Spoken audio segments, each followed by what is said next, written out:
What's up guys, John here and welcome back to John Moon Studios. In today's video we're going to be starting a brand new series, and this is going to be me picking random questions from my comments, and I'm going to be taking some time in these videos and answering those questions. And for some of the questions that require showing you what to do on Cubase, I have my laptop right in front of me where I'm going to be answering those questions and showing you how to do it in real time. So these are going to be 10 to 15 questions that I chose randomly out of all of my videos. So with that being said, let's get right to it.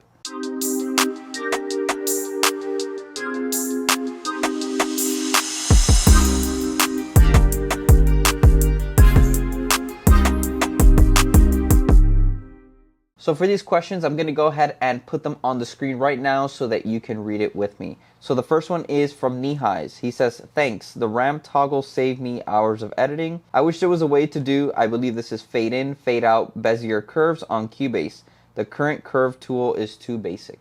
So I'm going to show you an example on how you can do fade in, fade out curves. So let's go ahead and take a look at some examples. So here I have an audio track already set up for us. And what I'm going to do is I'm just going to press record and just have it record a few things. Now the microphone is on, so it's recording what I'm saying right now. So let's just say around here is good. So there's a couple ways that we can create fade in and fade out curves, right? So the most common way to do it in Cubase is when you go over an audio track. Now this doesn't work for MIDI tracks. You have to always bounce it into audio if you want to use this. But for audio tracks, we're going to pull down or pull to the left on the right side. This is going to be your fade out. And then for the fade in, we're going to go ahead and pull the one to the left. We're going to pull that to the right. Now, as you can see, I did a fade in, fade out. But he was specifically talking about a Bezier curve. And a Bezier curve is those rounded curves. So what we're going to do is we're going to double click on that line, and it's going to pull out the fade out menu. And here you can create your Bezier curve. There's already some pre-made curves here. So let's say I choose this one. And then on the top left here, you're going to see three different types of curves. This one's a more linear, so it's going to have a lot of breaks in it. So you can see these lines are very rigid. As you go to the middle one, it gets a little bit more smooth. And then the one to the left is the absolute smoothest it can go. You can go ahead and you can apply this here. And I can hit apply. And as you can see on the right side here, we have our fade out curve. You can also save some presets. So if you have like a specific curve you like working with, you could save it here, save as a preset. Let's just say fave curve. Oops. And then I'm going to hit OK. So now when you open up this menu, you're going to see that fave curve is here. So let's see if that applied. I'm going to just record a little bit more. And then if I double click, you're going to see if I go to preset, fave curve is there. If I click on it, then it's going to populate the curve that I built. The fade in is going to be the same exact thing. Here we can click on the line, make sure we click the line, and then you do the same thing. A curve, you smooth it out, and there you have a smooth fade in, fade out Bezier curve. So this next question is from ASPASA6246, and he says, thank you for the video. Out of curiosity, on what system did you run your test? For example, CPU, RAM, GPU. So in this current video, we were doing a benchmark test to see how well instrument tracks and rack instruments were working and to see how much resources the computer was taking. My computer at the time was a 2017 iMac, 21.5 inch. It was the smaller one. And then I had that maxed out. I had the quad-core i7, which turbo boosted up to 4.2 gigahertz. The RAM was 32 gigs of RAM. I believe it was using the 2400 DDRs. And then the GPU was the Radeon Pro 560 4 gigabyte video card. So this next question is about using the chord pads inside of Cubase. Next question is from, this one's a little tiny, so let me turn my phone. So this question is from Remarkables D9758. He says, thanks for that. A couple questions. How do I resize the length of chords? Can I adjust the length of those chord boxes to hold the chords longer? Or do I need to add another chord in its place? Secondly, someone asked, is it possible to make inversions of the chords within the chord track? So that's actually a really good question. So in my instrument track here, again, it's just a blank track. Let me erase these so we don't get confused. I'm going to create a region for us. So let's go ahead and zoom out.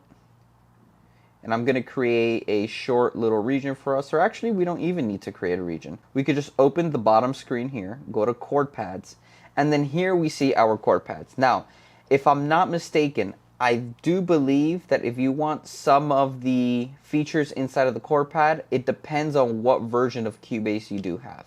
So for the inversion one, I think there's a certain level of Cubase that you need to have for that to come out. I'm not sure, but I'll go ahead and link that down below so you can check it out to see if that feature is available in it. So the first question is, how do I resize the length of the chord? So you don't really resize the length of the chord. At least in my experience using the chord pad, all I need to do is either hold the chords or I just drag the chord and then I resize it. But for example, if I press record here, so for example, I'm going to press record and on measure 1, I'm going to do C, hold it, click, and then let go. And then on measure 3, we're going to do F, hold it, let go, and then I'll do a G7, hold it, and then let go. Right? So if you just click and hold, it'll play out that entire chord for you. There's another option to do it. We can, let's say, delete this. Let's get our pointer tool. We could just drag the chords in here, right? So if we drag the chords and we put it in here, you're going to see that we have the B7 chord. We could put D7. We could put G7 like this. You could make it longer just by highlighting, let's say, G7, and if you use Command D, it'll just repeat that chord for you, so you don't have to actually go into the MIDI inputs and like drag the notes. If you want to just smooth that out, you can also just grab your glue tool like this and glue them all together, and now you have one entire track there. So I think that's a better way for you to kind of hold out chords. And then it said, secondly, as someone asked, is it possible to make inversions within the chord track? Absolutely can. And again, this might be a version thing. I'm not 100% sure, but I'll link it down below so you can check it out. Is when you go to the chord track, you're going to see this little editor on the left side of these chord pads. We're going to click on it, and then here you can create your inversions. So whether you want it to be, let's say, an A major 7, if we put A as the root, that's no inversion, that's just root position. If we want the second note in that A chord, so A C, C would be our, it's a major 7, so C sharp would be our bass note.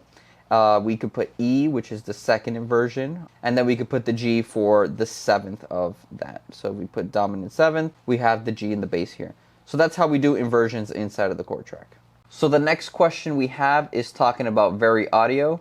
So I know for a fact that Very Audio, it depends on what version you have. Kid Wayne says, why can't I find Very Audio in mine? So that's a very simple question. It just depends on the version of Cubase that you have. So the next question I have is from Acoustic Bruce, and he says, what is the use of minus bars? Anyone else use this?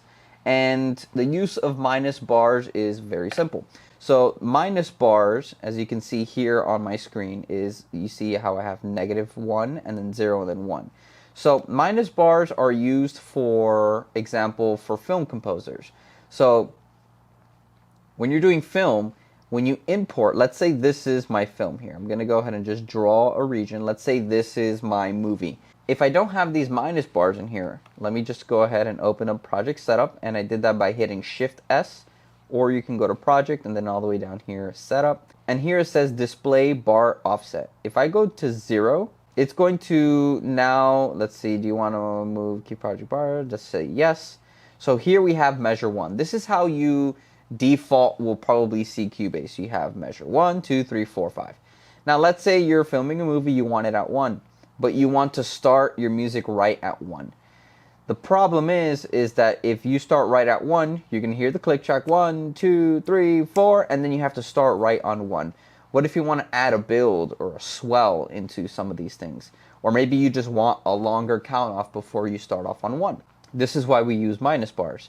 Another example of using minus bars is, so let's say you want to export MIDI into a program like Sibelius or Finale, where you're going to notate your score for musicians to record. If you don't have it on the right bar numbers, when you export that into one of those softwares, it's going to shift, it's going to move, it's going to say, hey, you told me this was on bar 4 or bar 3. And we don't want that. We want to start right on 1. So we go into Project, go to Setup, and then now we do a 2-bar offset. We have to do positive numbers. If you do negative numbers, you're going to take away measures. So we want to add measures. So we're going to put 2 bars of offset. We're going to say we want to keep it at the bar position. So now notice how I have 2 extra bars before my song or movie actually starts.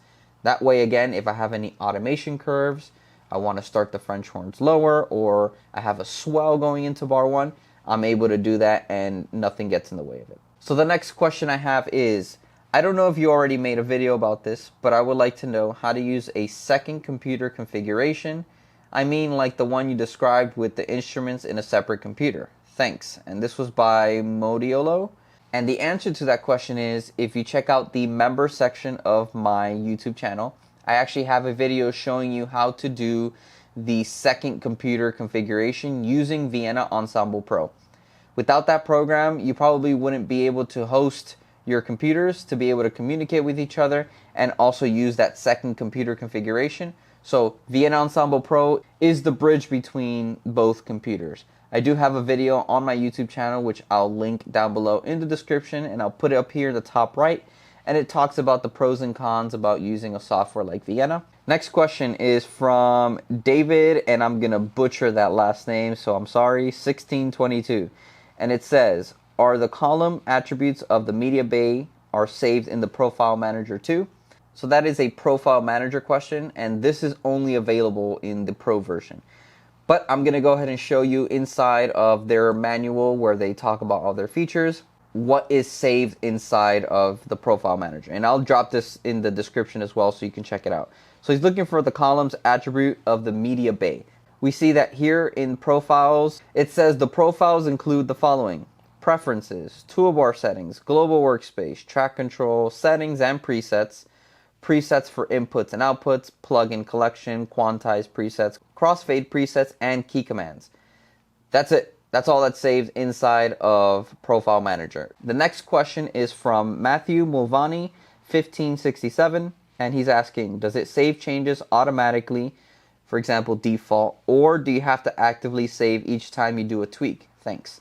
So this is another Profile Manager question, and the simple answer is no, it doesn't save each time. If you want to save a new configuration or a new preference, you have to actually go into your Profile Manager and you have to save it each time. That's why from time to time, it doesn't have to be every day or every week, it could be even months or maybe years at a time, you can go into your preferences and just start checking to see the menus and see what you want to keep or not keep or anything from this list.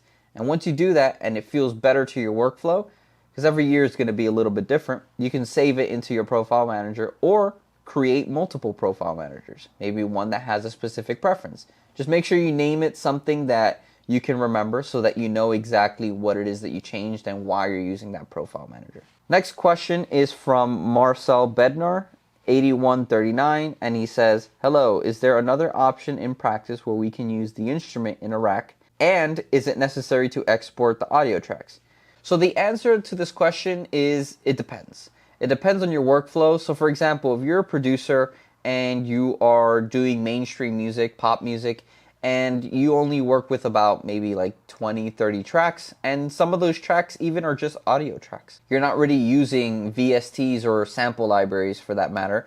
You're recording live instruments, so live guitar, live bass, drums, piano, voice. You really wouldn't have to deal with rack instruments. Now if you're doing a film composition and you have like violins and trumpets and you need samples for that because you're not going to record a whole orchestra, then using something like rack instruments is actually going to be beneficial.